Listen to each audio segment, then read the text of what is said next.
Safety inspection is a documented or formalized procedure that is often carried out by safety specialists to identify potential hazard. Safety inspection ही एक documented process आहे. Formally कोणाकडनं करून घेतली जाते ही फक्त सेफ्टीचे माणसंच करू शकतात. सेफ्टी स्पेशलिस्ट तुमच्यासारखे जे की अनुभवी आहे, ज्यांच्याकडे ज्ञान आहे सेफ्टीचं, असे लोक काय करतात, एखाद्या प्रोसेसमधनं, एखाद्या इक्विपमेंटमधलं, एखाद्या मशीनचं इन्स्पेक्शन करू शकता. बघा 3 गोष्टींचं तुम्ही इन्स्पेक्शन करू शकता. त्याहीपेक्षा जास्त आहे, पण 3 उदाहरण देतो. एक, तुम्ही कोणाचं इन्स्पेक्शन करू शकता, वर्क प्लेसचं इन्स्पेक्शन करू शकता. दुसरं, मशीनचं इन्स्पेक्शन करू शकता. प्रोसेसचं इन्स्पेक्शन करू शकता किंवा इक्विपमेंटचं करू शकता. ठीक आहे. मग चला वर्क प्लेसचं बोलूया. म्हणजे एखादी कामाची जागा आहे ती सुरक्षित आहे का नाही हे चेक करणं म्हणजे इन्स्पेक्ट करणं. ठीक आहे. त्याचं निरीक्षण करणं, ऑब्झर्वेशन करावं लागतं तुम्हाला की याच्यामध्ये धोके आहे का नाही, कुठे फ्लेमेबल पदार्थ आहे का, कुठे पाणी ऑइल सांडलेलं आहे का, कुठून वरून लिकेज होतं आहे का काहीतरी. ठीक, हे पडताळणं. दुसरं, एखादी प्रोसेस बघूया. प्रोसेस काय असते, एखादं ऑपरेशन म्हणजे एखादा पेंटिंग काम करतो आहे, कोणी वेल्डिंग प्रोसेस करतं आहे, कोणी स्कॅफोल्ड बांधतं आहे, कोणी स्कॅफोल्ड नीट करतं आहे. हे काय झालं, सर्व प्रोसेस झालं. मग आता ह्या प्रोसेसमध्ये कुठले धोके आहे का हे पडताळणे, हे इन्स्पेक्ट करणे, तर याला काय बोललं जातं, सेफ्टी इन्स्पेक्शन. दुसरं, एखाद्या इक्विपमेंटचं करू शकता राव तुम्ही. कसं, फायर एक्सटिंग्विशर घ्या, त्याचं इन्स्पेक्शन करा, त्याला चेक करा की ओके आहे का नाही, हे काम करेल का नाही. दुसरं, एखादं मशीन घ्या, खोदकामाचं मशीन घ्या, एखादं पॉवर टूल घ्या, ड्रिल मशीन घ्या, त्याचं इन्स्पेक्शन करा पूर्णपणे की याच्यामध्ये काय धोके आहे का नाही, हे सुरक्षितपणे आपण वापरू शकतो का नाही. तर हे चेक करणं म्हणजे इन्स्पेक्शन करणं आणि यालाच काय बोललं जातं, सेफ्टी इन्स्पेक्शन. आता हे सेफ्टी इन्स्पेक्शन करत असताना तुम्हाला मदत कोण करतं माहिती आहे, तुमचा एक मित्र, त्याला नाव आहे चेकलिस्ट. चेकलिस्ट नावाचा मित्र तुमची खूप हेल्प करतो इथे. कारण प्रत्येक पॉईंट दरवेळेस तुम्ही रोज आणला चेक कराल, लक्षात राहतीलच असं नाही. सपोज एखादा व्यक्ती नवीन आला तर 10पैकी जर त्याने 8च पॉईंट त्याच्या लक्षात राहिले, मग 2 पॉईंट चेक करायचं राहून जातं त्याच्याकडून. कधी कधी माणूसही चुका होणार. तर याच्यासाठी काय असतं, चेकलिस्ट तुमची मदत करते. क्लिअर आहे आतापर्यंत? कोणाला काही शंका आहे सेफ्टी इन्स्पेक्शनमध्ये?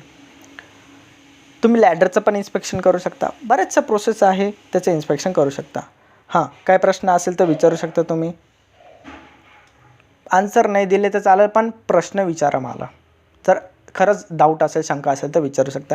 हे आहे सेफ्टी इन्स्पेक्शन आणि हे तुम्हाला सांगता आलं पाहिजे. ही एक डॉक्युमेंटची प्रोसेस आहे, फॉर्मल प्रोसिजर आहे, जे की सेफ्टी प्रोफेशनल करतो. एखाद्या प्रोसेसमध्ये, एखाद्या इक्विपमेंटमध्ये काय करतो, तो हजार्ड शोधतो. त्याला काय बोलूया आता, सेफ्टी इन्स्पेक्शन. आणि ते हजार्ड फक्त शोधायचे नाही, तर ते हजार्ड दूर करायचे, जेणेकरून ती प्रोसेस जी आहे ती सुरक्षितपणे पार पाडणार, ते काम सुरक्षितपणे पार करणारे, हे सेफ्टी इन्स्पेक्शनचं काम असतं. दुसरं की किती टाईपचे सेफ्टी इन्स्पेक्शन आहे, बऱ्याचशा टाईपचे आहे. चला बघूया. तर मग पहिलं आहे व्हेकल सेफ्टी. तुम्ही इंडस्ट्रियल सेफ्टी इन्स्पेक्शन करू शकता. नंतर मग हजार्ड आयडेंटिफाय करायचे, तर हजार्ड कुठे कुठे शोधाय, तुम्ही ऑफिसमध्ये पण शोधू शकता, वर्क प्लेसमध्ये शोधू शकता, वर्क साईटवर शोधू शकता. ठीक आहे. तर या पद्धतीचे सेफ्टी इन्स्पेक्शन आहे. ठीक आहे. व्हेकलचं सेफ्टी इन्स्पेक्शन करू शकता, इक्विपमेंटचं करू शकता, एखादं प्रोसेसचं करू शकता. हां, यस आकाश, काय प्रश्न आहे? सेफ्टी प्रोफेशनल तुमच्यासारखे, सेफ्टी सुपरवायझरपासून तर सेफ्टी मॅनेजरपर्यंत या सर्वांना अधिकारी, ज्याला सेफ्टीचं नॉलेज आहे तो व्यक्ती इन्स्पेक्शन करू शकतो. ठीक आहे. मी पण करू शकतो, कारण माझा कोर्स झालेला आहे, मला थोडंफार नॉलेज आहे त्यातलं. तुम्ही पण करू शकता, कारण तुम्ही सर्टिफाईड होणार आहे, तुम्ही एक्सपिरियन्स होणार आहे, तुम्हाला ज्ञान आहे त्यातलं, तर तुम्ही देखील करू शकता. ज्याला सेफ्टीचं ज्ञान नाही आहे. हां, यस प्रसाद. प्रसाद, चला व्हेरी गुड.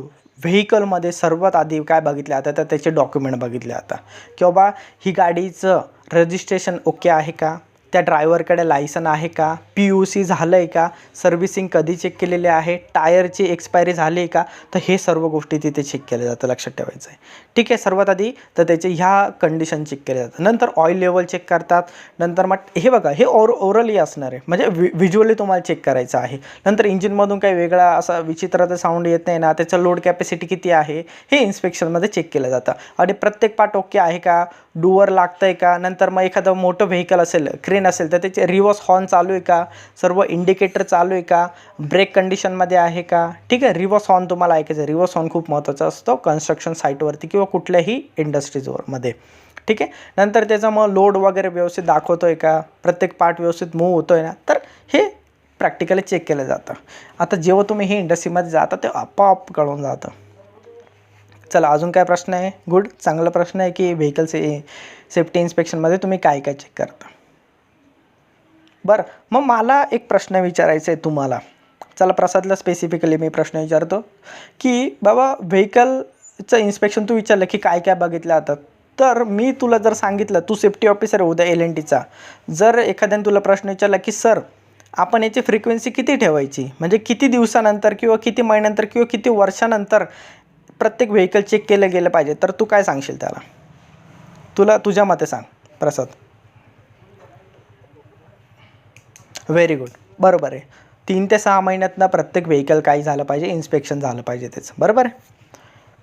आणि फक्त इन्स्पेक्शन करून चालणार नाही, आपल्याला त्या व्हेकलचा नंबर, त्याची नोंद ठेवावं लागणार आहे की बाबा कुठल्या व्यक्तीने इन्स्पेक्शन केलं, किती तारखेला केलं आणि त्या गाडीचा नंबर, म्हणजे जेणेकरून आपल्याला त्या तारखेनंतर किती महिन्यानंतर कळणार हे कळणार आहे, किती दिवसानंतर याचं इन्स्पेक्शन येणार आहे, त्याची नेक्स्ट तारीख आपल्या तिथे लगेच टाकून द्यायची त्या इन्स्पेक्शन फॉर्मवरती की आज जर 15 तारीख आहे, उदाहरण देतो मी, आज जर 15 तारीख आहे तर मग पुढच्या 3 महिन्यानंतरची 15 तारीख म्हणजे मे आहे, जून, जुलै, ऑगस्ट, म्हणजे 15 ऑगस्टला याचं पुढचं इन्स्पेक्शन येणार आहे.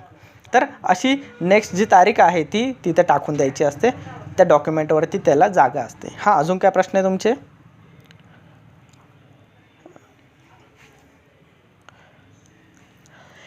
प्रत्येक, हे बघा, इन्स्पेक्शन केलं म्हणजे नोंद ठेवायची, हे सर्वात महत्त्वाचं असतं. ठीक आहे, एखादा पॉईंट चेक नाही केला तरी चालेल, पण ते लिहून घेतलं पाहिजे. हां, बरोबर. हां, चला माना की लॅडरची झाली, तर लॅडरमध्ये तुम्ही काय काय चेक करणार? त्याचे प्लॅटफॉर्म व्यवस्थित आहे का, त्याचे रंग व्यवस्थित आहे का, ठीक आहे, तर त्याची कंडिशन चांगली, कुठे गंजले तर नाही ना. मग याची सर्व डॉक्युमेंटवरती, चेकलिस्टवरती काय असतं, आपण यस नो असं लिहित असतो आणि त्या चेकलिस्टवरती हां, व्हेरी गुड, नोंद दाखवायला आपल्याला तो डेटा तिथे साठवावा लागतो. आता बरेचसे सेफ्टीचे लोक काय करा, तुम्हाला अजून एक ॲडिशनल काम येऊन जातं कधी कधी म्हणजे तुम्हाला चेकलिस्ट पण भरायची आणि त्याचा जो डाटा आहे तो कॉम्प्युटरमध्ये एंट्री पण करायची असते टाईप करून. ठीक आहे, कारण आता कागद शोधण्यापेक्षा तुमच्या PC मध्ये शोधणं खूप इझी असतं. ठीक आहे, बरोबर. सर्व, आणि याचं ऑडिट होतं ना, तर ऑडिटच्या वेळेस तुम्हाला हे सर्व रिपोर्ट दाखवावं लागतं त्यांना, की ऑडिटर आला आणि तो जर विचारलं की बाबा चला हे JCB याचं इन्स्पेक्शन कधी केलं दाखवा, मग तुम्हाला लगेच PC मध्ये तारीख टाईप करायचं, JCBचा नंबर, लगेच त्याचं इन्स्पेक्शन कधी कधी केले, कोणी केलेलं आहे, आणि त्याची स्कॅन कॉपी जी आहे तर ती स्कॅन कॉपी पण लगेच त्या ऑडिटरला दिसणार आहे. ठीक आहे, अजून काही शंका सेफ्टी इन्स्पेक्शनमध्ये? आणि सेफ्टी इन्स्पेक्शनमध्ये कोण मदत करतं तुम्हाला? चेकलिस्ट मदत करते इथे. ठीक आहे, तर ओके, आता चला इथे एक लॅडरची चेकलिस्ट मी सॅम्पल म्हणून आणलेले आहे. ठीक आहे, माफ करा, मी 2 मिनटात हे इरेज करून घेतो. ओके, ठीक आहे, चला मग काय काय चेकलिस्ट आहे ते बघूया. नंबर 1 काय सांगते आपल्याला? इज अ लॅडर, आपण लॅडरचं इन्स्पेक्शन करतो आता. ठीक आहे, is a ladder, step ladder etcetera, right equipment for the work, म्हणजे लॅडर झाले किंवा स्टेप लॅडर झालं तर हे योग्य आहे का? जर खूपच हाईटवर काम करायचं असेल तर आपण शिडी लावणार का हो? नाही, तर तिथे स्कॅफोल्ड वगैरे लावणार. तर लॅडर किती? 1, 2 किंवा 2, फक्त 2 फ्लोअर पुरता फक्त आपण लॅडर वापरू शकतो. म्हणजे ते विचारत आहे की लॅडर ह्या कामासाठी योग्य आहे का नाही. दुसरं, is the ladder in good condition, free from slippery substances, ladder चांगल्या कंडिशनमध्ये आहे का त्याच्यावर तेल वगैरे असं काही स्लिपरी सरकणारा असं काही पदार्थ, केमिकल, पेंट असं सांडलं आहे का त्याच्यावरती, हे देखील चेक करायचं असतं आपल्याला. कशामध्ये चेक करायचं असतं? हे इन्स्पेक्शनमध्ये, कारण तुम्ही इन्स्पेक्शन करताय. आणि कसलं इन्स्पेक्शन? तर लॅडरचं इन्स्पेक्शन. कोण मदत करतं लॅडरचं इन्स्पेक्शन करण्यासाठी? चेकलिस्टचे आपण 2 पॉईंट चेक केले. पहिल्यामध्ये सांगते लॅडर योग्य आहे का या कामासाठी, तर हो योग्य आहे, तर यसवर टिक करायचं. नंबर 2, लॅडर चांगल्या कंडिशनमध्ये आहे का? हो, लॅडर चांगल्या कंडिशनमध्ये आहे, तर त्याच्यावरती टिक करायचं. नंतर 3 नंबरचा आहे, can the leaning ladder be secured at the top, म्हणजे लॅडरच्या सर्वात वरती टॉपला सिक्युर्ड केलं आहे का? सिक्युर्ड कशाने करतो आपण लॅडर? हुकने किंवा दोरी वगैरे बांधून ठेवतो एकदम वरती. ठीक आहे, लॅडरच्या वरच्या भागापासून दोरी घेतो आणि वरती कुठेतरी एखादा गज असेल, जो तुम्हाला चांगला सपोर्ट वाटतो, तर तिथे आपण टाईट करतो. म्हणजे काय होतं, ती जी लॅडर आहे ती सरकून पडू नये याच्यासाठी. आपण बऱ्याच वेळेस हे करत नाही घरी. घरी छोटीशी लॅडर असते, आपल्या जर काही साफसफाई किंवा वरून काहीतरी काढायचं असं आपण करत नाही गोष्टी, पण हे इंडस्ट्रीमध्ये मात्र केलं पाहिजे, आपण फॉलो केलं पाहिजे. इवन मी तर सांगेल तुम्हाला की घरीही व्यवस्थित फॉलो करत जा. पण आपण काय बोलतो यार 15 सेकंदाचं काम आहे, त्याच्यासाठी लॅडर सिक्युअर्ड करायलाच आपल्याला 5 मिनटं लागतील आणि 15 सेकंदाच्या कामासाठी, तर आपण तिथे थोडंसं हलगर्जीपणा करतो आणि कधी कधी अपघात पण होत नाही. पण असं नाही की दरवेळेस अपघात होणारच नाही, तर चान्सेस आहे स्लिप होण्याचे, होऊ पण शकते. इथपर्यंत चेक पॉईंट कळले तुम्हाला, चेकलिस्ट कळलेली आहे. काही शंका आहे का 3 प्रश्नांपर्यंत? हां प्रसाद, काय प्रश्न आहे? नाही, ठीक आहे, चला गुड. ओके, आता मला अजून एक इन्स्ट्रक्शन द्यायची तुम्हाला. आपल्याकडे 2-3 मिनटं उरलेले आहे, तर तुम्हाला माहिती काय करायचं, 2-3 मिनटानंतर क्लास संपतो. आपल्या 40 मिनटाची लिमिट आहे. तुम्हाला पुन्हा व्हॉट्सअप ग्रुपला जायचं आहे, लिंकवर टच करायचं, पुन्हा आपला क्लास रिझ्यूम होणार आहे, म्हणजे चालू होणार आहे पुन्हा. तर मग चौथा आणि 5वा पॉईंट ते रिपीट झाले, त्यामुळे मी घेत नाही आहे. नंबर 6वा पॉईंट काय आहे, इज द टॉप रंग level with a platform. Top रंग म्हणजे काय? लॅडरला जो पावका असतो, मराठीत आपण पावका बोलतो, जिथे आपण पाय ठेवतो त्याला, त्या पार्टला काय बोलतात? रंग, RUNG. इज द टॉप रंग लेवल विथ द प्लॅटफॉर्म, म्हणजे जो टॉपचा रंग आहे तिथे प्लॅटफॉर्म आहे का? कुठले पण आपण जर शिडी बघितली, कुठली जी स्टेप लॅडर असते त्याच्यावरती टॉपला थोडासा उभा राहण्यासाठी भाग असतो, पण तिथं उभं राहत नाही, ॲक्च्युअली अनसेफ मानलं जातं. ठीक आहे, तर तिथे थोडासा प्लॅटफॉर्म दिले जातो, कधी कधी एखादा टूल वगैरे ठेवण्यासाठी. ठीक आहे, तर प्लॅटफॉर्म आहे का तिथे, तर याची खात्री करून घ्यायची. नंतर त्याच्या खाली is there adequate hand hold at the place of landing. Landing करताना किंवा हात पकडण्यासाठी पुरेशी जागा आहे का शिडीला? यस असेल तर हो, नसेल तर नाही. नंतर त्याच्या खाली are there platform at 9 metre maximum interval. त्याचे जे प्लॅटफॉर्म आहे ते 9 मीटरच्या इंटरवलवरती आहे का प्रत्येक ठिकाणी, हे देखील चेक करायचं आहे. ठीक आहे, म्हणजे प्रत्येक 9 मीटरनंतर लॅडर प्रोव्हाइड केली गेलेली आहे का? 9 मीटरच्या आत असेल तर चांगलीच गोष्ट आहे. ठीक आहे, तर 9 मीटरपेक्षा दूर नको दुसरी लॅडर. एक शिडी इथे लावली तर 9 मीटरच्या आत दुसरी शिडी लावायची आहे. नंतर तर हे वर्कप्लेसचं देखील इन्स्पेक्शन करतो, याच्यामध्ये पॉईंट दिलेले आहे. नंतर नेक्स्ट पॉईंट काय आहे, is the ladder angle correct. लॅडरचा अँगल करेक्ट आहे का? लॅडर अँगल खूप महत्त्वाचा प्रश्न, इंटरव्ह्यूला विचारला जाऊ शकतो. लॅडरचा अँगल किती डिग्रीवरती लावायची असते लॅडर? 75 डिग्री. लक्षात घ्या, हे आन्सर तुम्हाला एक्झाममध्ये कुठे विचारला जाऊ शकतो की बाबा सुरक्षित जर लॅडर वापरायची असेल तर किती डिग्रीला लॅडर लावले गेले पाहिजे, तर तो अँगल आहे 75. 5 डिग्री मागे पुढे चालतो, पण 75 डिग्री हा त्याचा सर्वात सेफेस्ट अँगल आहे. म्हणजे त्या अँगलला लॅडर जी शिडी आहे ती सर्वात सुरक्षित उभी राहते. क्लिअर आहे सर्वांना? लॅडरचा अँगल मी प्रत्येकाला एकदा विचारेल की लॅडरचा अँगल काय आहे. एकदा आपला दुसरा क्लास रिझ्यूम झाला की सर्वांना विचारणार की लॅडरचा अँगल काय आहे, किती आहे. नंतर is the support for the ladder adequate at both upper rest and the फूट. म्हणजे लॅडरच्या बॉटमला टॉपला दोघा ठिकाणी सपोर्ट आहे का, की विदाऊट सपोर्ट आहे, कधी स्लिप होऊ शकते, पडू शकते, असं तर नाही आहे ना, ह्या गोष्टी चेक करायच्या. Is the ladder properly position. लॅडरची पोझिशन आहे ती व्यवस्थित आहे ना, खाली काहीतरी दगडं वगैरे किंवा विटा वगैरे रचून त्याच्यावरती तर लॅडरने ना उभी केलेली, तर व्यवस्थित पोझिशन करणं ही तितकंच महत्त्वाचं आहे. चला मग ह्यापैकी कोणाला काही शंका आहे का लॅडरच्या इन्स्पेक्शन चेक पॉईंटमध्ये? काही शंका आहे की काही समजलं नाही, की पुन्हा एकदा घे हा पॉईंट, एखादा शब्द समजला नाही, असं काय असेल तर विचारू शकता तुम्ही.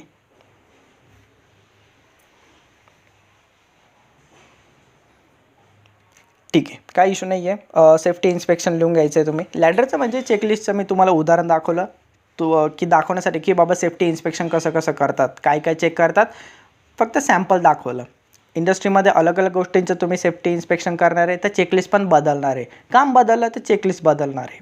ठीक आहे, आणि आपल्या पॉईंट पण जे चेक करायचे ते देखील बदलणार आहे. आपण इथे लॅडरचं करत होतो त्यामुळे लॅडरचे पॉईंट येणार आहे. उद्या जर वेल्डिंग मशीनचं इन्स्पेक्शन करायचं ठरलं तर वेल्डिंग मशीनचे चेक पॉईंट येणार आहे.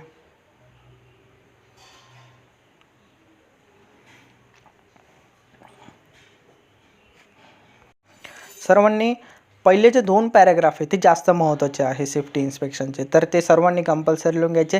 तिसरा लिहिलं तर बेस्ट आहे. ठीक आहे, पण वरचे जे 2 पॅराग्राफ आहे स्लाईडचे ते खूप महत्त्वाचे आहे. चेकलिस्टचं तुम्हाला माहिती, ते प्रॅक्टिकली माहिती असली पाहिजे, कारण तिचा फॉर्मॅट बदलत असतो, त्याच्यामधले चेक करायचे पॉईंट थोडेफार बदलत असतात. आणि हां, मी पुन्हा एकदा विनंती करतो सर्वांनी की पूर्ण नावं तिथे टाकत जा प्लीज तुमचे, ठीक आहे, जेणेकरून मला तुमच्यासोबत बोलायला इझी पडणार आहे. पूर्ण नाव म्हणजे तुमचं पहिलं नाव आणि सरनेम, फक्त असं एस एक लेटर टाकू नका प्लीज. तुम्ही आत्ता देखील रिनेम करू शकता. जो एस नावाचा स्टुडंट आहे प्लीज तुम्ही रिनेम करा तुमचं नाव. तुझं नाव पूर्ण जे असेल ते टाकू शकतो. काळजी करण्याची गरज नाही. पाहिजे तर मी हे पण नाही करणार, प्रश्न पण नाही विचारणार बाबा, बस. तर 2 पॅराग्राफ जे आहे ते पहिले ते लिहून घ्यायचे.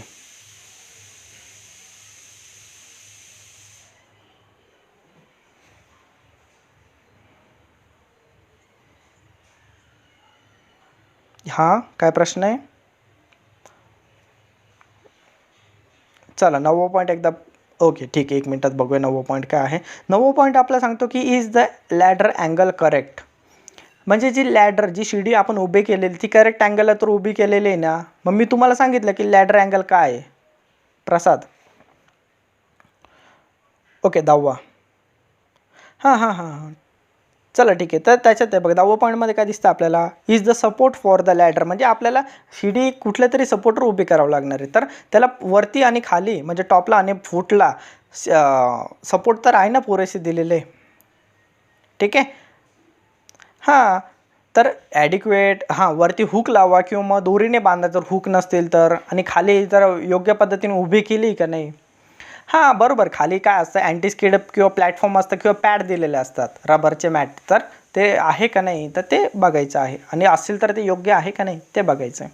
नाहीतर मग तुम्ही लॅडर योग्य पद्धतीने उभी नाही करणे म्हणजे काय होतं, विटा आहे, तुम्ही उंची वाढवण्यासाठी काय करता, काही लोक खोकं ठेवतात त्याच्यावरती शिडी ठेवतात, तर हे चुकीचं आहे.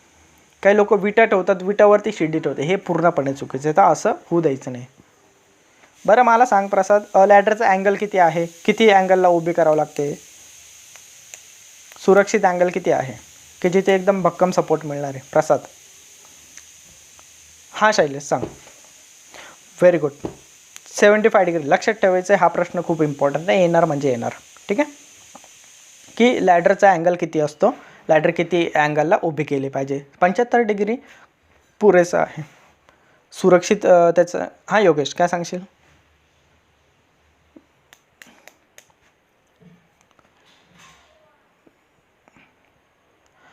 यस, हो हो हो, त्याचा जो हाईटचा रेशो आहे तो 1/4 किंवा 1/3 घेतात, ठीक आहे. म्हणजे ठीक आहे, तर भिंतीपासून तुम्ही किती अंतर घेणार, जर लॅडरची उंची 100 फूट आहे, ठीक आहे, तर तुम्ही काय करायचं आहे, त्याचा 1/3 म्हणजे 33 फूटपर्यंत तुम्ही काय करू शकता, भिंतीपासून दूर ठेवायचं आहे तिला. तर तो रेशो असतो, तो रेशो पण सांगणार आहे मी तुम्हाला. तुम्ही 1/4चा जो रेशो आहे तो लक्षात ठेवायचा आहे. म्हणजे 25 फूट तुम्ही काय करणार आहे, ते लॅडर त्याच्यापासून दूर उभी करणार आहे. म्हणजे त्याचे जे बॉटम असतील, जमिनीला जे सपोर्ट घेणारे जे उभे राहणार आहे, तर ते भिंतीपासून 25 फूट तुम्ही दूर ठेवायचे आहे. ओके. 1/4 जो आहे तो सेफ रेशो आहे.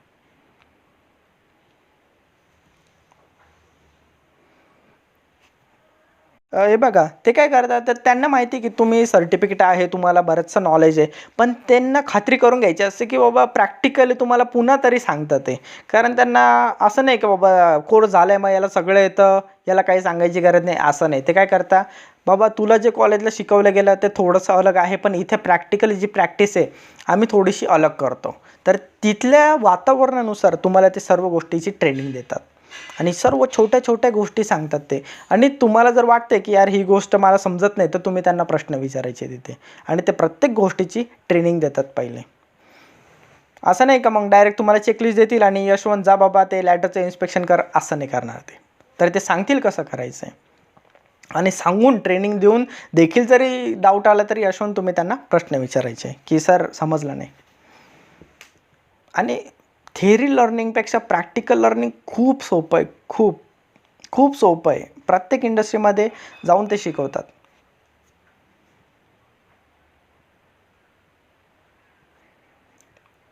जसे हां, खूप खूप इझी, खूप इझी. नाही नाही नाही नाही चला, मी उदाहरण देतो जसं की डॉक्टरचं. तुम्ही MBBSमध्ये 4-5 वर्ष जो पिरियड असेल तो घालवला, त्याच्यानंतर असं थोडी होतं की तो डायरेक्ट सर्जनच बनून जातो. त्याला प्रॅक्टिस करावी लागते. करेक्ट आहे का नाही? त्याला प्रॅक्टिकल शिकावं लागतं. जरी जरी 4 वर्ष त्यांनी डॉक्टरी केलेली आहे, कितीही वर्ष 5-10 वर्ष, तरी त्याला प्रॅक्टिकली शिकावं लागतं आणि त्याचे प्रॅक्टिकली सर्जरी करतो, तो ऑपरेशन करतो, हे त्या पुस्तकात किंवा जे सिलेबसमध्ये दिलेल्यापेक्षा अलग असतो, थोडंफार अलग असतं. तो बोलतो यार मला तर हे शिकवलं गेलं होतं, इथे अलग आहे. मग त्याला तेव्हा ते जे त्याचे सिनियर असतात डॉक्टर, ते समजून सांगतात की हे का अलग आहे, हे कसं फायदेशीर आहे, तुझ्या सिलेबसमध्ये दिलं ते थोडंसं जुनं आहे किंवा त्यापेक्षा ते योग्य आहे, हे पण योग्य आहे, पण हे जास्त फायदेशीर आहे. आणि आपण जास्त फायदेशीर गोष्टच नेहमी करतो. क्लिअर आहे? हां, यस. तुमची पहिल्या दिवशी तर तुमची स्वतःची इंडक्शन होणार तिथे. ठीक आहे. तुम्हाला पहिले इंडक्शन देणार, ते तुम्हाला इंडक्शन देणार. सपोज आकाश जॉईन झाला, आकाशला इंडक्शन द्या. मग आकाशला काय करा, दुसऱ्या दिवसापासून की चेकलिस्ट कशी भरायची ते शिकवा. नंतर काय प्रॉब्लेम आला, नंतर मग आकाश दुसऱ्या आठवड्यापासून स्वतःच चेकलिस्ट भरायला लागला. आता त्याला बोलवा. मग काय करतात की आकाश आता तू आमच्यासोबत उभं राहा, आम्ही नवीन स्टुडंटला कसं इंडक्शन देतो हे बघ. मग हे असं बघून बघून मग तुला एक दिवशी ते पुश करतं की आकाश आज कोणी नाही आहे किंवा आज तुझे हे आहे तर तू स्वतः इंडक्शन ट्रेनिंग दे. मग तू तिथे उभा राहतो. मग अशा पद्धतीने हळूहळू 1-2 महिन्यानंतर तू स्वतःच इंडक्शन ट्रेनिंग द्यायला लागतो आणि मग तेव्हापासून तुमचा प्रवास असा हळूहळू चालू होतो. ठीक आहे. आणि थेअरीमध्ये जितकं तुम्हाला हे वाटतंय त्यापेक्षा खूप प्रमाणात, प्रचंड प्रमाणात सोपं आहे प्रॅक्टिकल लर्निंग. हां, यस. थेअरीपेक्षा प्रॅक्टिकली जेव्हा आपण करून बघतो तेव्हा ते जास्त आणि कायमचं डोक्यात राहतं. बरं चला, झाले असतील तुमचे तर मला पुढे जायला 2 जर पॅराग्राफ लिहून झाले असेल तर ठीक आहे, चालेल. ओके, तर मग आता काही महत्त्वाचे डेफिनेशन्स हे कन्सेप्ट आहेत जे तुमच्यासाठी कामाचे आहे. कारण ॲक्सिडेंट रिपोर्ट भरायच्या वेळेस ते सर्व गोष्टी तुम्हाला विचारणार आहे. तर मग बघूया आपण त्या काय आहे. मी नवीन स्लाईड एकदा जॉईन करतो इथे.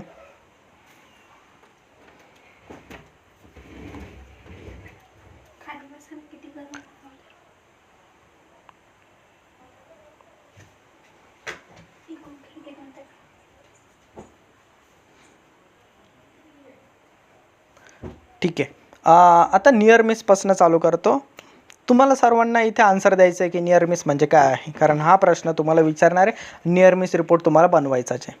आकाशपासून मी स्टार्ट करेल. आकाश इलक नियर मिस म्हणजे काय?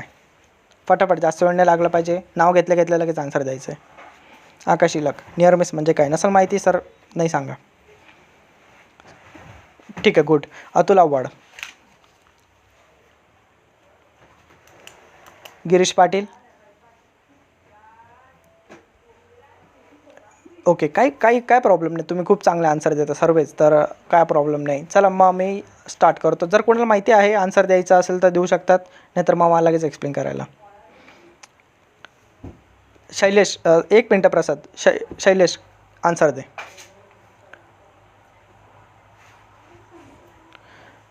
ओके, बरोबर.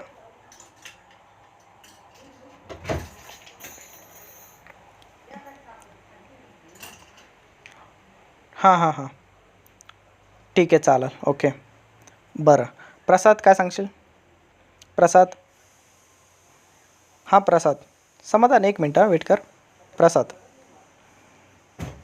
हां प्रसाद, द्या आन्सर. नियर मिस म्हणजे काय? ठीक आहे प्रसाद, 1 मिनटं मी उठो. समाधान कांदे.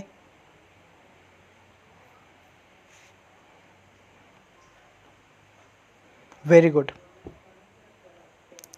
झालं क्लिअर. योगेश पाडवी काय सांगशील? Okay, very good. चला म्हणजे चला मी तुम्हाला सांगतो. हां, बरोबर. नियर मिस म्हणजे असा. हां प्रसाद काय सांगशील? हॅलो, आवाज. हां. ओके, बरोबर आहे, आवाज येतो आहे मला.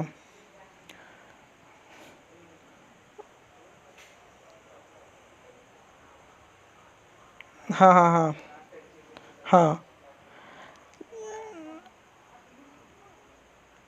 ओके. ठीक आहे, बघा. नियर मिस मग एकदम डीपली सांगतो. जसं की शैलेशांत त्यांनी सांगितलंच योगेशने. नियर मिस म्हणजे असा अपघात, तो अपघातच मानला जातो. त्याच्यात कुठल्याही प्रकारचं नुकसान होत नाही. एन्व्हायरमेंटला म्हणजे निसर्गाला नुकसान होत नाही, प्रॉपर्टी डॅमेज होत नाही आणि तुम्हाला म्हणजे इंजरी पण होत नाही, साधं खरचटत देखील नाही. चला उदाहरण देतो. कन्स्ट्रक्शन साईटवर त्या दिवशी मी चाललो होतो, हेल्मेट होतं माझ्याकडे, पण काय झालं त्या दिवशी पेंटचा डब्बा वरून पडला आणि तो एकदम माझ्या 2 फुटाच्या वरतीच पडला, म्हणजे पुढे पडला. तो काय झाला, नियर मिस झाला. त्याच्याने काही नाही झालं, प्रॉपर्टीचं नुकसान पण नाही झालं, तो डब्बा पॅक होता तसंच राहिला. दुसरं, एन्व्हायरमेंटचं पण काही नुकसान नाही झालं. आणि तिसरं, माझ्या शरीराला कुठलंही जखम नाही झाली. हा अपघात म्हणजे नियर मिस. तुम्हाला प्रश्न विचारला जाऊ शकतो की नियर मिस काय आहे, ठीक आहे. तर असा अपघात की ज्याच्यामध्ये कुठलीही हानी होत नाही, पण लक्षात घ्या याला अपघातच मानला जातो. याला अपघात का मानला जातो हे सांगतो. कारण ह्या घटनेमध्ये पोटेन्शियल होतं, क्षमता होती की हानी पोहोचवण्याची. बघा, मी तुम्हाला कन्स्ट्रक्शनचं उदाहरण दिलं की त्या दिवशी मी चाललो होतो, पेंटचा डब्बा 2 फूट पुढे पडला माझा. त्या घटनेमध्ये पोटेन्शियल होतं. जर मी 1 सेकंद जरी लवकर गेलो असतो तरी तो डब्बा सरळ माझ्या डोक्यावरती पडला असं, निदान मला इंजरी तरी झालीच असते. तर चान्सेस होते तिथे इंजरी होण्याचे, पण झालं नाही. लकीली मी वाचवला गेलो आणि कुठल्या प्रकारचं नुकसान नाही झालं, पण तो अपघातच होता. आणि नियर मिसचं आपल्याला रिपोर्टिंग करावं लागतं, डॉक्युमेंट बनवावे लागतात. का बरं डॉक्युमेंट बनवावे लागतात? जेणेकरून आपल्याला भविष्यात होणारे जे ॲक्सिडेंट आहे ते टाळता येतील. आजचा नियर मिस म्हणजे उद्याचं ॲक्सिडेंट असं बोललं जातं, लक्षात घ्या. आजचा नियर मिस तर भविष्यातला किंवा उद्याचा ॲक्सिडेंट आहे. त्यामुळे आपल्या नियर मिसची देखील नोंद घ्यावी लागते आणि त्यावरती ॲक्शन घ्यावी लागते की बाबा भविष्यामध्ये असे नियर मिस देखील आपल्याला कसे टाळता येतील, जेणेकरून घटना होणारच नाही. ठीक आहे. अजून काही शंका आहे नियर मिसबद्दल कोणाला? लिहून घ्यायचं नियर मिस काय आहे, डेफिनेशन आणि उदाहरण दिलेलं आहे तिथे लिहून घ्यायचे आहे.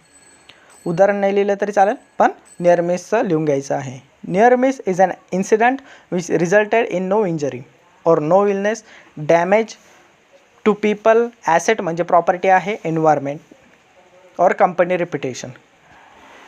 कंपनी रेप्युटेशन नाही लिहिलं तरी चालेल, एन्व्हायरमेंटपर्यंत लिहून घ्यायचं आहे तुम्ही. नियर मिसचे डेफिनेशन लिहून घ्यायचे आहे.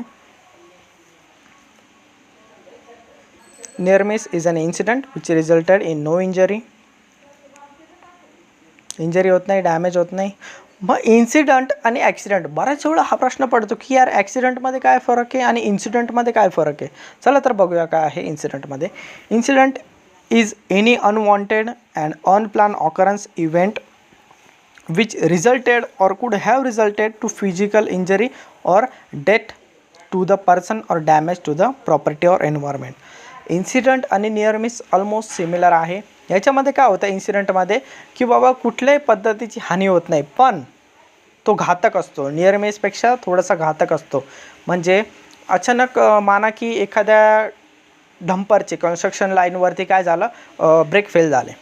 ओके, आता ब्रेक फेल झाले ते याच्या लक्षात आलं ड्रायव्हरच्या. मग त्याने काय केलं, एक वाळूचा जो गंज होता वाळूचा पडलेला, तर त्याच्यावरती ती गाडी घालून दिली, जेणेकरून त्याचं ते डंपर होतं ते बंद पडलं. आणि सुदैवाने कुठलीही हानी नाही झाली ना, त्याला पण डॅमेज झालं, प्रॉपर्टी पण वाचली, कुणालाही व्यक्तीला इजा झाली नाही. पण विचार करा, डंपरचा ब्रेक फेल होणे, याला आपण नियर मिसमध्ये नाही टाकू शकत, याला आपण इन्सिडेंटमध्ये टाकायचं. कारण त्याचे परिणाम फार गंभीर होणार होते. एखाद्या व्यक्तीचा मृत्यू झाला असता, एक नाही तर जास्त व्यक्तींचा मृत्यू झाला असता, डंपरचं पण नुकसान झालं असतं, किंबहुना त्या ड्रायव्हरचा देखील तिथे मृत्यू झाला असता. तर ते खड्ड्यात वगैरे कुठेतरी पडलं असतं, तर स्कॅफोल्डला आदळला असतं. तर विचार करा, स्कॅफोल्डवरती काम करणारे 20-30 मजूर ते सर्व वरून खाली पडले असते आणि त्यांचं देखील तिथे मृत्यू किंवा गंभीर जखमी झाले असते. हा इन्सिडेंट येतो, लक्षात घ्या. नियर मिस एकदम छोटीशी घटना, पण इन्सिडेंटमध्ये हानी होत नाही, काही होत नाही, पण त्या घटनेमध्ये इतकी क्षमता असते की काहीतरी मोठं घडलं असतं. ठीक आहे. नियर मिस आणि इन्सिडेंट कळलेला आहे. याच्यामध्ये काही शंका आहे इन्सिडेंटमध्ये कोणाला? काय प्रश्न असेल? हा प्रसाद क्लिअर आहे. चला गुड. तर जाऊया. Okay, thank you. तर पुढच्या याच्याकडे जाऊया, ॲक्सिडेंटकडे. हे बघा, मी सांगतो नियर मिस असो, ॲक्सिडेंट असो किंवा मग तुमचा इन्सिडेंट असो छोटासा किंवा गंभीररित्या इन्सिडेंट झालं असं, पण त्याच्यात काहीच नुकसान होत नाही. कोणीही प्लॅन करत नाही किंवा कोणाला इच्छा नाही की ॲक्सिडेंट हो आपल्या भोवती, आपल्या साईट किंवा आपल्यासोबत ॲक्सिडेंट हो, नियर मिस हो आपल्यासोबत, हे कुणालाही वाटत नाही. आणि कोणी याचं प्लॅनिंग पण नाही करत. ॲक्सिडेंटचं प्लॅनिंग करतं का कोणी? नाही, हे अनप्लॅन असतं. रस्त्यावरचे तुम्ही ॲक्सिडेंट बघा, कोणी प्लॅनिंग करतं का की नाही 40 गावला जाऊन आता ट्रक आणि हे होणार आहे, प्लॅनिंग नाही. तर ॲक्सिडेंटचं कुठेही प्लॅनिंग नसतं, तर ते अनप्लॅन्ड इव्हेंट असतात. तर बघूया काय सांगतं ॲक्सिडेंट आपल्याला. ॲक्सिडेंट इज अन अनडिझायर्ड, म्हणजे इच्छा नसलेले, undesired unplanned occurrence which resulted to an injury त्यांचं ॲक्सिडेंट झाल्यामुळे काय होऊ शकतं, एखाद्या व्यक्तीला जखम येऊ शकते or death to the person, त्याचा मृत्यू होऊ शकतो एखाद्या व्यक्तीचा, किंवा डॅमेज टू द प्रॉपर्टी, म्हणजे प्रॉपर्टी तिथे डॅमेज होऊ शकते. बघा, प्रॉपर्टी म्हणजे जी मालमत्ता असते. मग एखाद्या कंपनीची मालमत्ता काय काय असते विचार करा. कंपनीची मालमत्ता काय काय असेल तुमच्यामध्ये? JCB मशीन आहे, त्याचं मटेरियल आहे, स्टील आहे, एखादं महागडं मशीन असेल जे की कोटी रुपयाचं आहे, तर ही काय झाली, त्याची ॲसेट झालं, त्याची प्रॉपर्टी झाली. नंतर सगळं शेवटचं आणि महत्त्वाचं एन्व्हायरमेंट, निसर्गाचा देखील इथे काय होणार आहे, ऱ्हास होणार आहे. तर विचार करा, ॲक्सिडेंटमुळे काय होऊ शकतं, इंजरी, जखम होऊ शकते, फ्रॅक्चर होऊ शकते, मृत्यू पण होऊ शकतो. ठीक आहे. नंतर प्रॉपर्टी डॅमेज होणार आहे आणि एन्व्हायरमेंटला देखील, निसर्गाचा देखील ऱ्हास होणार आहे. चला, अजून काय डाऊट आहे कोणाला ॲक्सिडेंटबद्दल? ॲक्सिडेंटबद्दल कोणाला काही शंका असेल, प्रश्न असेल तर विचारू शकतात. ओके, आता हे ॲक्सिडेंट किंवा नियर मिस हे का घडतात हे मी सांगणार आहे, पण तुम्ही मात्र ह्या 3 डेफिनेशन पहिले लिहून घ्यायचे आहे लगेचच तुमच्या नोटबुकमध्ये.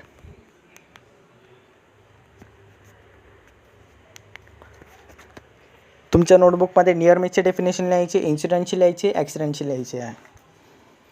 हे मी क्लासरूममध्ये घेतलेलं आहे. अनसेफ ॲक्शन पण झाली आहे, अनसेफ कंडिशन पण झालेली आहे, पुन्हा मला घ्यावं लागतं आहे. आणि अजून एकदा जर तुमची इच्छा असेल तर मी अजून एकदा पुन्हा घेईल, पण याचा अर्थ असा नाही की मी तुम्ही रिपीट घ्यायलाच लावा. ठीक आहे. तर प्लीज नियर मिस, इन्सिडेंटची लिहून घ्यायचं आहे, नंतर शेवटी आहे ॲक्सिडेंट. आणि जर कोणाला काही शंका असेल तर लगेच विचारू शकतात तुम्ही मला तिघांबद्दल.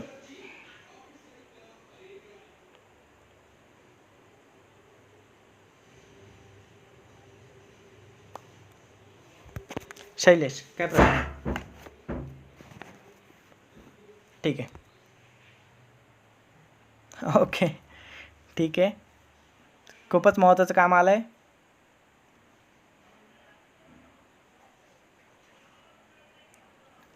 बरं, ठीक आहे. वेळ काढून देत चला, तुमची कामं लवकर आवरून घेत चला, त्याच्यामुळेच आपण वेळ चेंज केलेला आहे. ठीक आहे, चालेल, जाऊ शकतो.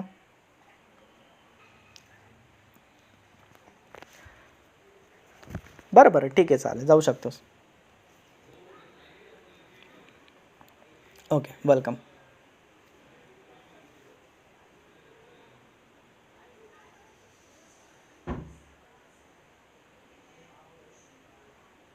फटाफट लिहून घ्यायचं आहे.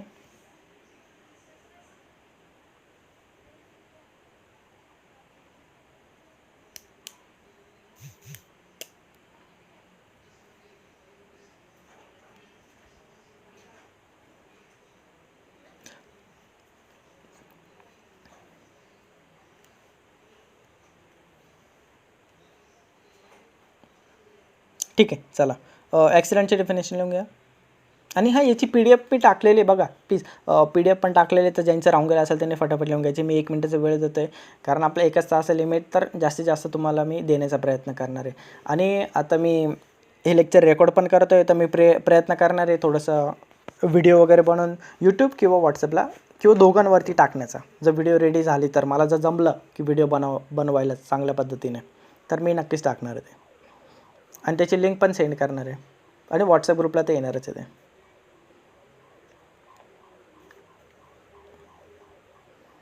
तर सपोज एखादा स्टुडंट जर एखाद्या दिवशी राहून गेला असेल, मिसिंग झाला असेल लेक्चर, त्याची तारीख वगैरे टाकणार आहे मी. एखादा लेक्चर मिस झाला असेल तर तो ते अटेंड करू शकतो. पण हां, याचा असा अर्थ नाही की तुम्ही गैरहजर राहा, कारण तुमचे डाऊट वेळोवेळी क्लिअर झाला पाहिजे. शेवटी लाईव्ह लेक्चरला राहणं आणि रेकॉर्डेड लेक्चर ऐकणं, याच्यामध्ये थोडासा फरक असणार आहे. इथे खूप चांगल्या पद्धतीने तुम्हाला समजणार आहे. हां, समाधान.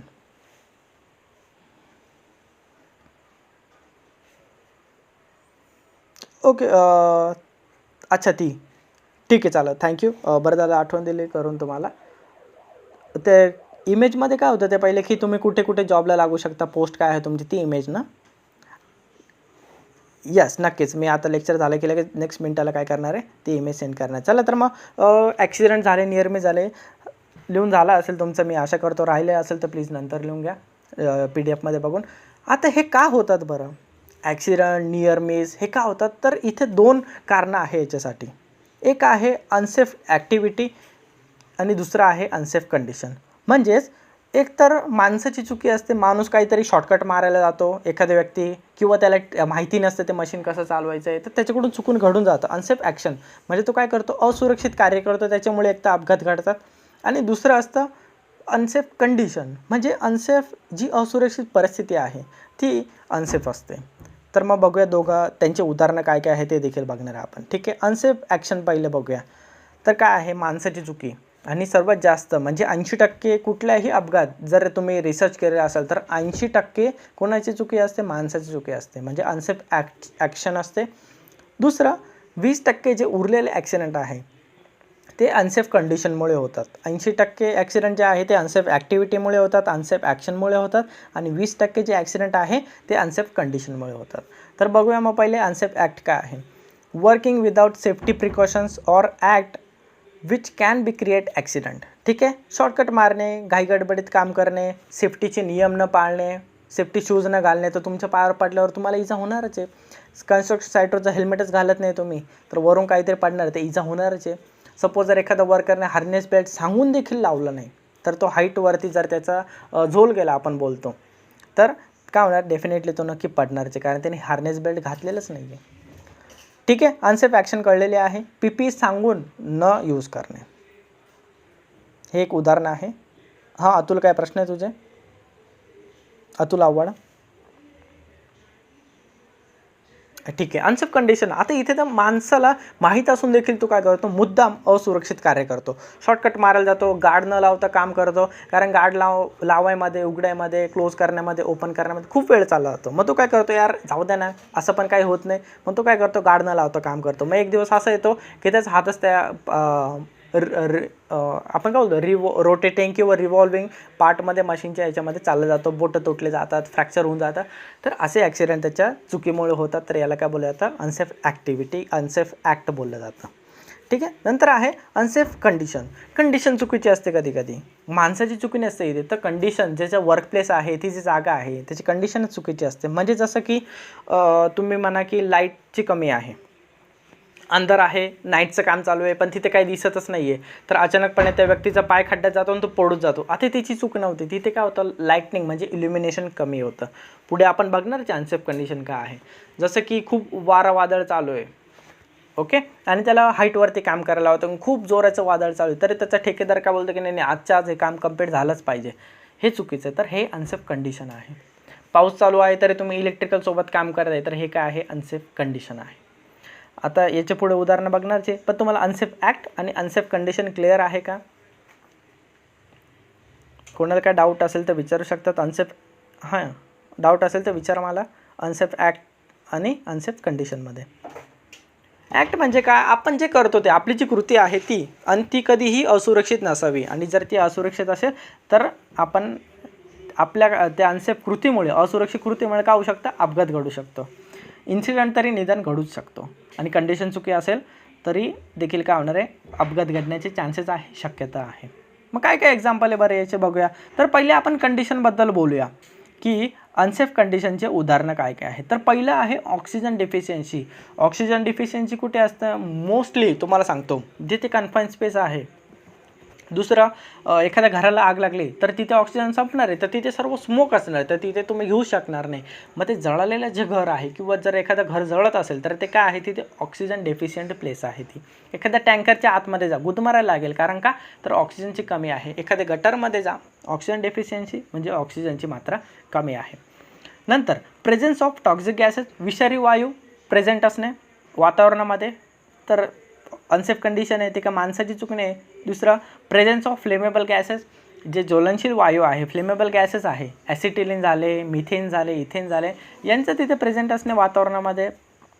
पॉयझनस मटेरियल आहे वातावरणामध्ये, विषारी मटेरियल आहे, सोडियम झालं, इतर पदार्थ झाले विषारी. नंतर स्लिपरी और डॅमेज वर्किंग फ्लोअर, जिथे काम करतो आहे तिथे खूप पाणी सांडलेलं आहे, तेल सांडलेलं आहे, पेंट सांडलेलं आहे, कुणाचा पाय सरकू शकतो. ऑफिसमध्ये देखील अनसेफ कंडिशन असे होऊ शकते. नंतर मशीन, अनगार्डेड मशिनरी, मशीनवरती गार्डच नाही आहे, तर जो मशीनमध्ये फिरणारा पार्ट आहे, जो कट करणारा धारदार पार्ट आहे, तो आपल्या हाताच्या किंवा बॉडी पार्टच्या संपर्कात येऊ शकतो. तर हे काय झाले सर्व अनसेफ कंडिशनचे उदाहरणं झाले. टूल चांगले नाही आहे, मटेरियल चांगलं नाही आहे, लाईट कमी आहे, इलेक्ट्रिकलच्या वायरी तुटलेल्या आहे, त्याचं पूर्ण इन्सुलेशन ब्रेक झालेलं आहे. हे काय झालं तुमचं सर्व अनसेफ कंडिशन झालं. हे कारण फक्त 20% उद्भवतात. म्हणजे जर आपण सर्व ॲक्सिडेंटचा जर स्टडी केला तर त्याच्यापैकी तुम्हाला फक्त 20% अपघात जे आहे ते अनसेफ कंडिशनमुळे झालेलं बघायला मिळतील. अनसेफ ॲक्टमुळे किती टक्के ॲक्सिडेंट होता बरं? तर 80% अनसेफ ॲक्टमुळे होत आहे. मग काय काय आहे अनसेफ ॲक्ट म्हणजे माणसाची चुकी काय काय असणार बघूया आता इथे. असुरक्षित कार्य काय काय आहे? युजिंग इम्प्रॉपर मेथड, चुकीच्या मेथडने काम करणे, टूल चुकीचे वापरणे, खराब टूल असेल तरी वापरणे कारण आपल्याला कंटाळा ते बदलून आणण्याचा.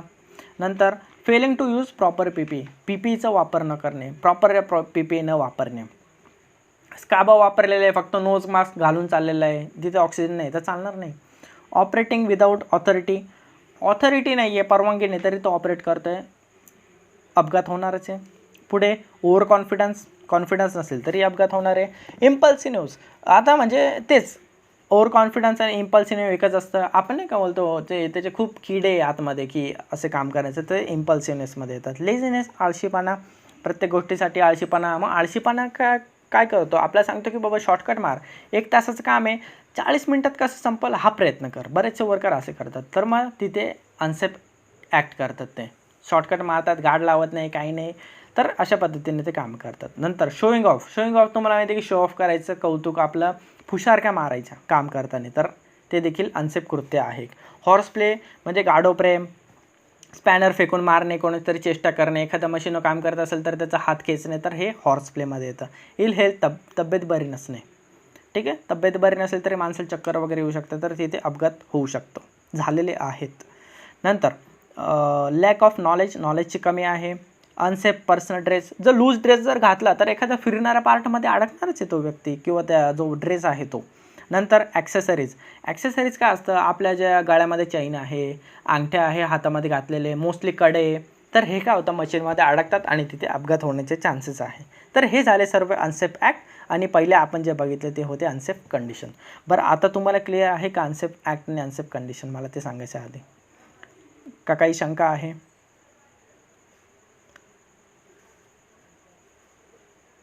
कशात?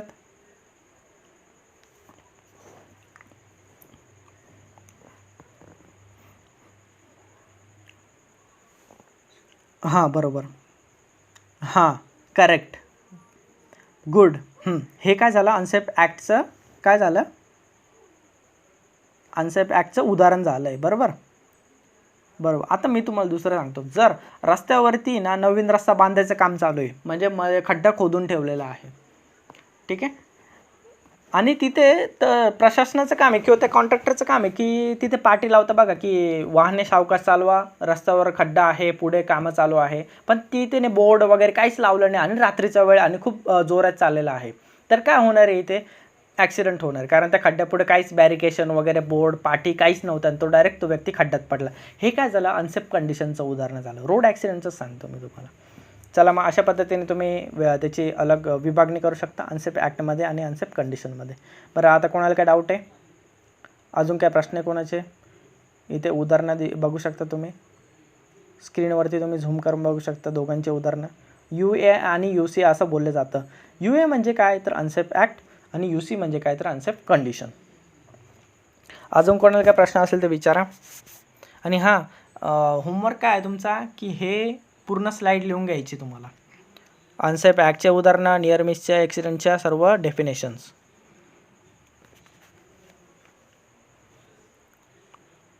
हां प्रसाद, हां, hello, okay. Using improper method. आता आपल्याला प्रत्येक कामं करण्यासाठी एक योग्य सुरक्षित पद्धत दिलेली असते की शिडी व्यवस्थित, लॅडर 75 डिग्री अँगलला लावा, हुक अडकवा, ठीक आहे, खाली एखादा माणूस सपोर्टला ठेवा, कंडिशन चेक करून घ्या. आपण काय करतो? एखादा व्यक्ती 75 डिग्री लावत नाही, तो बोलतो अशी तिरकी उभी करून देतो, 2 मिनिटाचं काम आहे, लवकर करून गेले. हे काय झालं? शॉर्टकट मारणं, चुकीची मेथडने काम करणं. ठीक आहे, आपल्याला सांगितलं जातं की प्रत्येक मशीन चालू करण्यापूर्वी खाली फ्लोअर जो आहे जिथे आपण उभं राहणार, जिथे वर्कर उभं राहणार, तिथे ऑइल वगैरे सांडलं आहे की नाही हे पहिले चेक करा, किंवा जर सांडलं असेल तर साफ करून घ्या. बरेच वेळेस काय करतात लोक, थोडंसं तेल सांडलं आहे जाऊ द्या, कोण साफ करत बसेल, कोणाला वेळ आहे का इतका, कोणी गार्ड पण लावत नाही. बऱ्याचशा वेळेस गार्ड दिलेलं असतं मशीनला, पण ते लोक काय करत नाही, लावत नाही. आणि हे मेथडमध्ये दिलेलं असतं, SOPमध्ये तुम्हाला दिलं असतं की जो प्लॅटफॉर्म आहे तो क्लीन करून घ्या, गार्ड लावा, त्यानंतरच काम करा. पण ते काही करत नाही. म्हणजे हे काय झालं, चुकीच्या पद्धतीने काम करणं, त्याला बोलतं इम्प्रॉपर मेथड. क्लिअर आहे? अजून कोणाला काही शंका आहे याच्याबद्दल? आणि ही स्लाईड पूर्ण लिहून घ्यायची, ठीक आहे. याच्यामध्ये शंका नाही, खूप महत्त्वाचं आहे. UA/UC तुम्हाला बनवायचे आहे, तुम्हाला नोंद ठेवायची की मागच्या वर्षी किती अनसेफ ॲक्टिव्हिटी झाल्या, अनसेफ कंडिशनमुळे किती अपघात झाले, आणि टोटल ॲक्सिडेंट किती झाले, टोटल नियर मिस किती झाले, याची नोंद तुम्हाला ठेवायची. पुढे जाऊन जसं जसं अनुभव येईल, ॲक्सिडेंट रिपोर्ट पण तुम्हाला भरायला लावणार आहे. तर हे लिहून घेणं खूप महत्त्वाचं आहे. याची स्लाईड तुम्हाला दिलेली आहे मी PDF.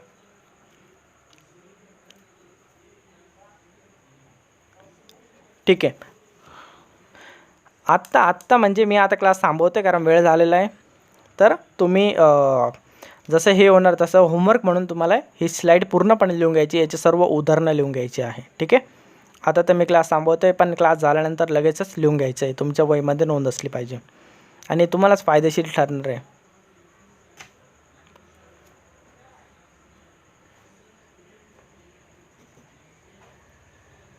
ठीक आहे.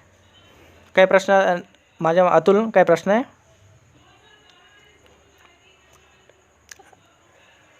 हो, PDF पाठवले मी ग्रुपवरती, कालच पाठवलेले. ओके, चालेल. मग क्लास मी थांबवतो आजचा. Good evening. व्यवस्थित जेवण करा, घरी राहा, सुरक्षित राहा बाबा, स्वच्छता पाळा तुम्ही. ठीक आहे. चला बाय, टेक केअर, काळजी घ्या, आणि उद्या होमवर्क कंप्लीट करा. हो, कुठे जाऊ नका. चला बाय, काळजी घ्या. Okay, bye.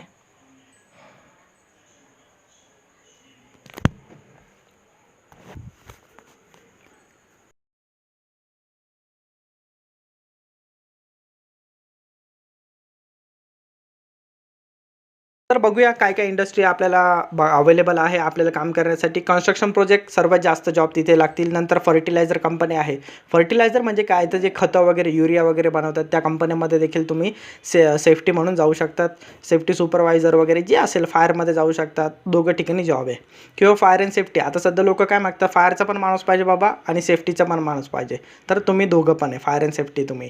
न्यूक्लिअर प्लांटमध्ये, स्टील प्लांटमध्ये, रिफायनरीमध्ये, रिलायन्सची रिफायनरी, टाटा स्टील कंपनी आहे. तर स्टीलच्या बऱ्याचशा कंपन्या, एअरपोर्टवरती लागू शकता बघा, मर्चंट नेव्हीमध्ये लागू शकता, डॉक यार्डवर लागू शकता, हॉस्पिटलमध्ये सेफ्टी ऑफिसर लागतो, हॉटेल इंडस्ट्रीमध्ये लागतो, फूड सेफ्टी वगैरे पण त्यालाच बघावं लागतं बरेच वेळेस, शॉपिंग मॉलमध्ये लागतात, म्युनिसिपल कॉर्पोरेशन जे महानगरपालिका तिथे लागू शकतो आपण, ऑटोमोबाईल कंपन्या म्हणजे अशा कंपन्या, महिंद्रा झाल्या, ज्या गाड्या बनवतात बघा, टाटा, होंडा, तर त्या गाड्या ऑटोमोबाईलमध्ये येतात. तर ते सिमेंट इंडस्ट्री, सिमेंटचे उदाहरणं द्यायची ठरली, अंबुजा आहे.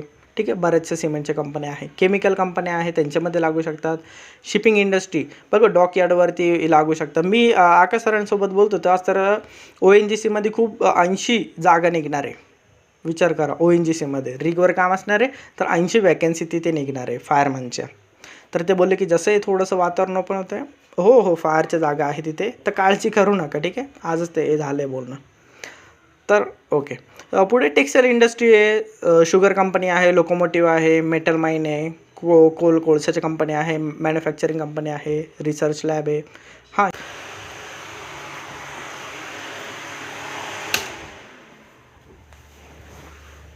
काय अडचण